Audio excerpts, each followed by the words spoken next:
Se eu cobrasse R$ 1 de cada pessoa que me pergunta se é verdade algum vídeo ou texto conspiratório e sensacionalista que encontra no YouTube ou na internet, eu logo estaria milionário.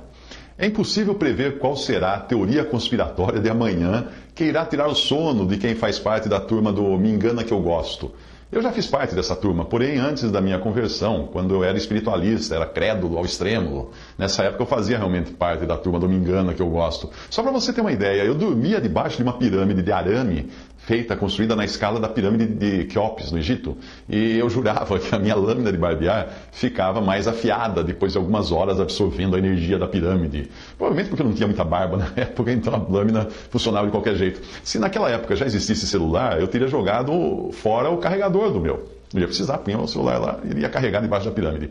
Hoje, são aqueles que se dizem cristãos os melhores clientes da sinistrose que é pregada pelos falsos profetas que abundam nas igrejas. Será isso alguma epidemia de masoquismo que está afligindo a cristandade? Gente que gosta de sofrer, de viver sobressaltado por notícia ruim? Talvez a melhor cura para esse mal esteja neste versículo de Provérbios 14, versículo 15. O ingênuo acredita em tudo o que se diz. Eu achei a melhor versão, esse versículo, a melhor versão na versão Ave Maria. Mas o crédulo supersticioso não vai acreditar. E ainda vai dizer que eu sou agente do Vaticano por ter usado uma versão católica da Bíblia ao citar o versículo. Caso você não saiba, o Vaticano é aquele que teria supostamente adulterado a Bíblia, que dizem que foi adulterada, não é? Vários vídeos aí da internet, mas até agora ninguém apareceu com o original para provar a adulteração, para mostrar que o original é esse, que o adulterado é esse, ninguém apareceu. Eu fico ponderando, quanta gente mais vai me perguntar sobre o chip da Dilma, que agora virou o chip do Temer, sobre o suposto tsunami que vai varrer o Brasil, sobre a lua de sangue, a terceira guerra mundial, o próximo fim do mundo, sobre gente que está ouvindo trombetas tocando em Israel, ou sobre o projeto Blue Beam, que vai fazer você pensar que viu o que nunca existiu. Quanta gente vai perguntar ainda sobre essas coisas? Não falei nada do projeto Mr. Bean, esse é o outro. Se for sobre uma destas ou outras teorias conspiratórias que você pretende saber mais, por favor, pegue a senha, entre na fila e espere sentado. Se você gosta mesmo de acreditar em duendes e teorias conspiratórias, então eu vou inventar mais uma. Será que todos esses boatos não fazem parte de uma estratégia diabólica para tirar o sono dos cristãos e fazê-los viver uma vida miserável neste mundo? Será que Satanás não está rindo à beça de ver como é fácil tirar a paz e o foco de alguns para que deixem de esperar pela vinda do Senhor e passem a esperar por tragédias? Se você não acredita que o diabo esteja por detrás desses boatos para criar inquietação, e apesar do meu alerta, você quiser encontrar uma maneira de se defender dessas coisas, bom, então aqui eu vou dar algumas ideias. No caso de alguém implantar um chip na sua mão, compre uma pulseira magnética, que o chip já era. Dá tilt nele. Acaso você nunca guardou a chave magnética do quarto do hotel no mesmo bolso do celular e só descobriu quando chegou na porta do apartamento com a bexiga estourando? Pois é, o celular também tem magnetismo que desmagnetiza a chave do seu apartamento. Se o tsunami for a sua maior preocupação, compre uma casa no pico da neblina. Ou então um escafandro e fique vivendo no fundo do mar.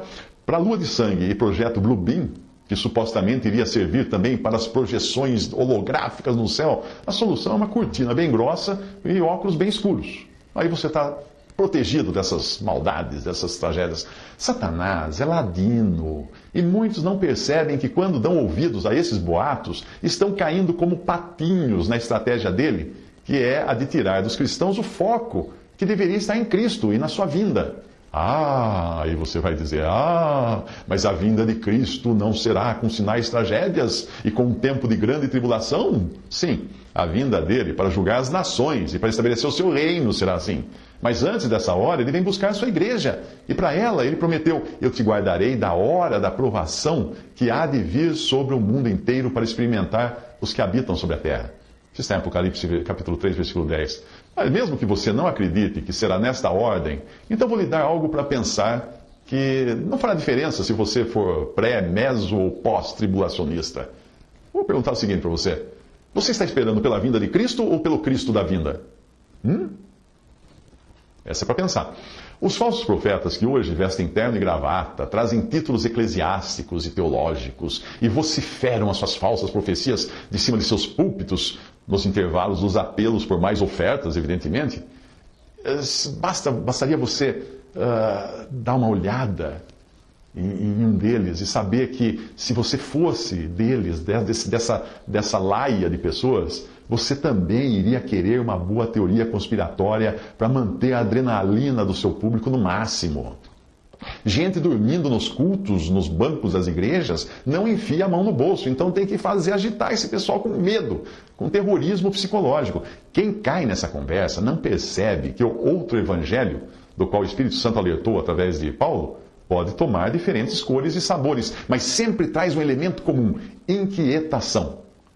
Por que razão um verdadeiro salvo por Cristo iria viver de sobressaltos, se ele sabe que todos os seus pecados foram pagos e ele está pronto para a glória? E daí se um suposto chip da Dilma for remanufaturado para chip do Temer? E daí? E daí se um tsunami varrer o Brasil, o sertão virar mar e o mar virar sertão? E acho que eu roubei aqui a profecia do Antônio Conselheiro. E daí se a lua ficar tão vermelha quanto a picanha e o Mr. Bean começar a projetar imagens falsas no céu? E daí? Em quem está firmada a sua fé? Na segurança etérea desta vida ou na pessoa de Cristo Jesus? Que tipo de cristianismo você aceitou que transformou a sua vida numa angústia permanente? Não devia nem ter aceitado, então, viver tranquilo no mundo, no pecado, porque você hoje está estressado atrás dessas coisas. E esta é a promessa que ele nos fez, diz a palavra de Deus, a vida eterna. Estas coisas vos escrevi acerca dos que vos enganam, escreve o apóstolo João em 1 João 2, de 25 a 26. Quando eu achava que já tinha visto de tudo, alguém me envia a letra da música Índio, de Caetano Veloso, com suas frases enigmáticas, dizendo: um índio descerá de uma estrela colorida e brilhante, de uma estrela que virá numa velocidade estonteante, e pousará no coração do hemisfério sul, na América, num claro instante. Virá impávido que nem Muhammad Ali, virá tranquilo e infalível como Bruce Lee, em todo sólido, todo gás e todo líquido. Fecha aspas até aí a letra da canção. Com a letra que me foi enviada, veio a seguinte pergunta: será que isso não seria uma profecia que está para se cumprir? Eu respondi perguntando se ele estava de brincadeira comigo, mas era sério. Ele disse que nós devemos examinar tudo, porque Deus pode estar querendo nos revelar algo nessa música. Bom, aí isso me ajudou a entender a razão dos mercenários da fé, que você encontra nas esquinas, na rádio e na TV, nadarem de braçada nessa cristandade ávida por sensações e por inquietações. Ficar examinando tudo em busca de alguma profecia e de alguma adivinhação não é diferente de tentar achar significado na borra do café ou no modo como os búzios caem no colo da vidente, ou no caminho das linhas da mão examinada pela cigana. É tudo a mesma coisa, a mesma superstição, a mesma tentativa de adivinhação pagã, que acha que cada pedra tem algo a dizer, que as nuvens formam cachorrinhos no céu e que abraçar árvores nos enche de bioenergia. Eu fico até pensando, às vezes, se quando a Celi Campelo cantava Toma um banho de lua, ela não estaria querendo dizer alguma coisa, que tem uma energia da lua. O ser humano é realmente muito crédulo e qualquer bobagem que alguém diga pode cativá-lo. Lembre-se, mais uma vez, o ingênuo acredita em tudo o que se diz. Provérbios 14, 15.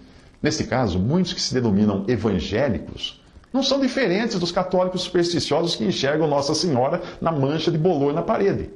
Aquela pessoa que me escreveu perguntando da revelação do índio do Caetano Veloso, eu respondi que no dia em que ele terminar de ler a Bíblia e descobrir todas as revelações que Deus nos deixou na sua palavra, então que gaste o seu tempo procurando nas letras do Caetano. Ele não gostou de jeito nenhum do que eu falei. Mas como que você vai fazer? Que remédio vai dar, se não um remédio amargo para alguém que está acreditando em qualquer coisa? Maravilho-me, escreveu o apóstolo Paulo, de que tão depressa passasseis daquele que vos chamou a graça de Cristo para outro evangelho, o qual não é outro, mas há alguns que vos inquietam e querem transtornar o evangelho de Cristo. Mas ainda que nós mesmos, ou um anjo do céu, vos anuncie outro evangelho, além do que já vos tenho anunciado, seja anátema. Assim como já vos dissemos, agora de novo também vos digo, se alguém vos anunciar outro evangelho, além do que já recebestes, seja anátema, ou seja maldito, ou amaldiçoado. Gálatas 1, de 6 a 9. Satanás não pode tirar a salvação de um verdadeiro crente em Cristo, mas ele pode inquietá-lo, desviar o seu olhar para ocupar-se com fantasias, perturbá-lo, atrapalhando a sua comunhão e o seu testemunho nesse mundo. Sim, essas coisas atrapalham também o testemunho, porque não são poucos os ímpios que rolam de rir da ignorância de alguns que seguem as profetadas dos lobos que falam, que pregam na rádio e na TV, esses mesmos que vendem Bíblias superfaturadas, azeite ungido, sal do mar morto e outros objetos para alimentar a superstição do fiel e encher os bolsos do pastor. Hoje, qualquer cristão sincero precisa lidar o tempo todo com aquele olhar zombeteiro quando ele evangeliza alguém, porque no balãozinho de pensamento sobre a cabeça do incrédulo aparece escrito a seguinte pergunta: será que este é o estelionatário que pede dinheiro ou o otário que dá? Você deve ter passado por essa experiência se você evangelizou alguém.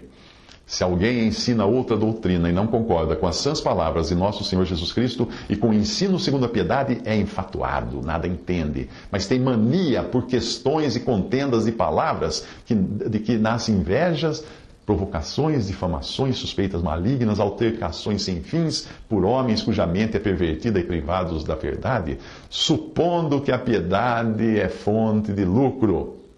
1 Timóteo 6, de 3 a 5. Você conhece alguém que faz da piedade fonte de lucro e vive assombrando seus seguidores com alarmes falsos? Vende Bíblia superfaturada, vende azeite ungido, óleo de não sei de onde? Fuja dele! Siga o verdadeiro pastor de nossas almas, que não atribula suas ovelhas com sensacionalismo barato, mas lhes dá tranquilidade. Vinde a mim, disse Jesus, todos os que estáis cansados e sobrecarregados, e eu vos aliviarei. Tomai sobre vós o meu jugo e aprendei de mim, porque sou manso e humilde de coração, e achareis descanso para a vossa alma. Mateus 11, 28 a 29. E no Salmo 23, que você deve conhecer, ele diz: deitar fala a respeito do Senhor, deitar-me faz em verdes pastos, guia-me mansamente a águas tranquilas. Salmo 23, versículo 2. Jesus diz: aquele, porém, que entra pela porta é o pastor das ovelhas. A este o porteiro abre, e as ovelhas ouvem a sua voz, e chama pelo nome as suas ovelhas, e as traz para fora. E quando tira para fora as suas ovelhas, vai adiante delas, e as ovelhas o seguem, porque conhecem a sua voz. Mas de modo nenhum seguirão o estranho, antes fugirão dele, porque não conhecem a voz dos estranhos. Todos quantos vieram antes de mim são ladrões e salteadores, mas as ovelhas não os ouviram. Eu sou a porta, diz Jesus. Se alguém entrar por mim, salvar-se-á, entrará e sairá e achará pastagens. O ladrão não vem senão a roubar, a matar, a destruir. Eu vim para que tenham vida e a tenham com abundância. Eu sou o bom pastor. O bom pastor dá a sua vida pelas ovelhas. Mas o mercenário, que está ali isso por dinheiro, e o que não é pastor, de quem não são as ovelhas, vê vir o lobo e deixa as ovelhas e foge. E o lobo as arrebata e dispersa as ovelhas. Ora, o mercenário foge porque é mercenário e não tem cuidado das ovelhas. Eu sou o bom pastor, diz Jesus. Eu conheço as minhas ovelhas, das minhas sou conhecido. Assim como o Pai me conhece a mim, também eu conheço o Pai e dou a minha vida pelas ovelhas. João capítulo 10, versículos de 1 ao 15. Ora, irmãos, rogamo-vos pela vinda de nosso Senhor Jesus Cristo e pela nossa reunião com Ele, que não vos movais facilmente do vosso entendimento, nem vos perturbeis, quer por espírito, quer por palavra, quer por epístola, e eu vou acrescentar agora de mim mesmo, quer por vídeo no YouTube, como de nós, como se o dia de Cristo estivesse já perto. 2 Tessalonicenses 2, versículo 1. Visite respondi.com.br. Visite 3minutos.net.